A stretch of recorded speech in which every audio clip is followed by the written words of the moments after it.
Mirchi Plus presents Har Him Horror.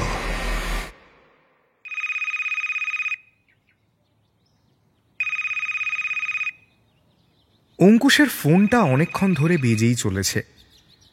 ঘুম চোখে ফোনটা তুলল অঙ্কুশ।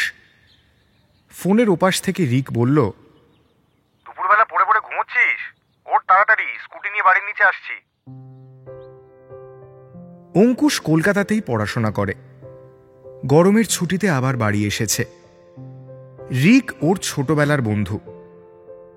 বন্ধুর ফেরার খুশিতে আজ অঙ্কুশকে নিয়ে বেড়াতে যাবে। অঙ্কুশ তৈরি হয়ে নিচে নামল। ও দেখল রিক এক গাল হাসি নিয়ে স্কুটিতে বসে আছে। রিক বলল, তাড়াতাড়ি উঠে পড়। অঙ্কুশ এগিয়ে গিয়ে স্কুটিতে উঠল। চাবিটা কোথায়?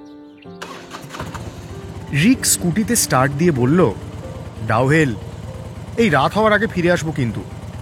আচ্ছা আচ্ছা ঠিক আছে। রিক ঝড়ের বেগে স্কুটি চালাচ্ছে। রাস্তা মোটামুটি ফাঁকাই। কাল রাতেই বৃষ্টি হয়েছে। মাটির সোঁদা গন্ধ তখনও নাকে আসছে। আস্তে আস্তে পাইন বনের সারি রাস্তার দুপাশের দিগন্ত ঢেকে দিতে শুরু করেছে। আঁকাবাঁকা রাস্তা ওপরের দিকে উঠে গেছে। রাস্তার পাশের একটা মোমোর দোকানে দাঁড়িয়ে স্টিমড মোমো খেল দুজন। তারপর আবার সেই আঁকাবাঁকা রাস্তা দিয়ে এগিয়ে চলল। একটা রাস্তা এক জায়গায় এসে দুভাগে ভাগ হয়ে গেছে।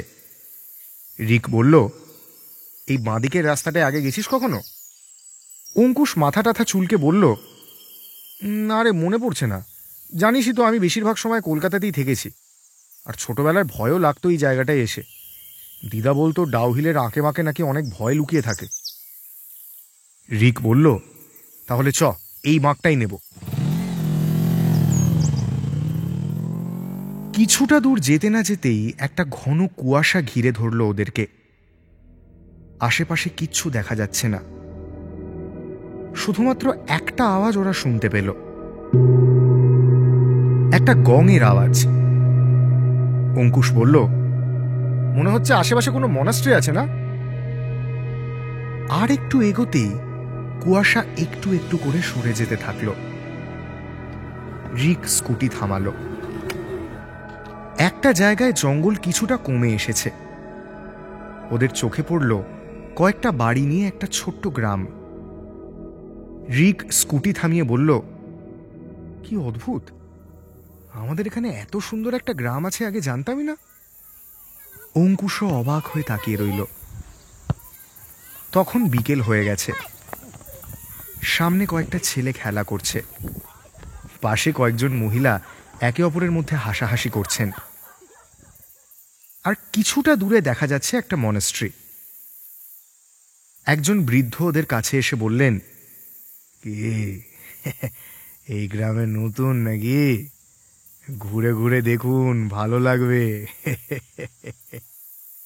এই বলে হাসতে হাসতে চলে গেলেন। ওরা গ্রামটা ঘুরে দেখল, আরো কিছু গ্রামের লোকজনের সাথে কথা বলল।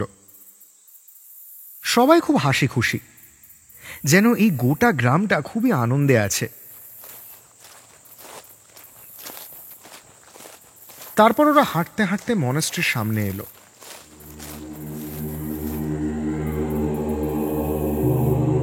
হঠাৎ গঙের শব্দ ছাপিয়ে আরেকটা শব্দ ওদের কানে এলো। একসাথে অনেকজন বৌদ্ধ মঙ্ক শ্লোক বললে যেরকম একটা আওয়াজ হয়, ঠিক সেরকম। ওরা দেখল মনাস্ট্রির মধ্যে কয়েকজন মঙ্ক চ্যান্ট করছেন।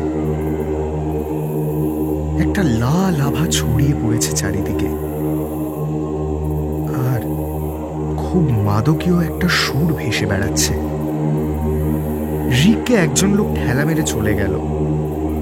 রিক রেগে গিয়ে বলল, আরে দেখতে পার না নাকি? সেই লোকটা যেন ওর কথা শুনতেই পেল না। ওরা চারপাশে তাকিয়ে দেখল গ্রামের সব লোক একসাথে এগিয়ে যাচ্ছে মনাস্ট্রির পেছন দিকে। বাচ্চা, মহিলা, বৃদ্ধ সবাই একসাথে যেন পাথরের মতো এগিয়ে যাচ্ছে। ওরাও দুজন ছুটে মনেস্ট্রির পেছনের দিকটায় গেল। এবার ওরা যা দেখল, সেই দৃশ্য দেখে ওরা থমকে গেল।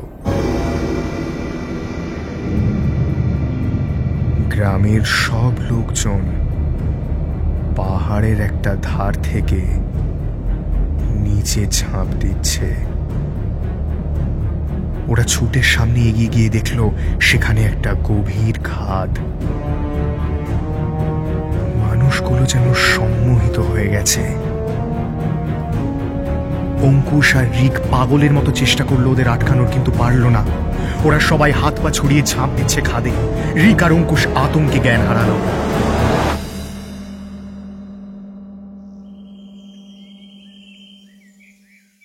অঙ্কুশ যখন চোখ মেলল, দেখল সকাল হয়ে গেছে। ও হাতের ওপর ভর দিয়ে উঠে বসল। কিছুটা দূরে রিক শুয়ে আছে। অঙ্কুশ কিছুই মনে করতে পারল না। চারিদিকে তাকিয়ে বুঝল ডাউহিলের জঙ্গলের মাঝ রাস্তার উপরেই পড়ে আছে ওরা দুজন। আর ওদের সামনে কিছুটা দূরে জঙ্গলের মাঝে জেগে রয়েছে একটা ভাঙা মনেস্ট্রি।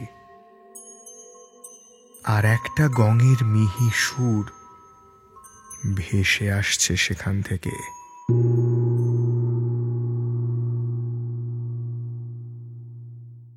হাড় হিম হরর আপনারা শুনতে পারেন এক্সক্লুসিভলি মির্চি বাংলার ইউটিউব চ্যানেল এবং গানা অ্যাপে।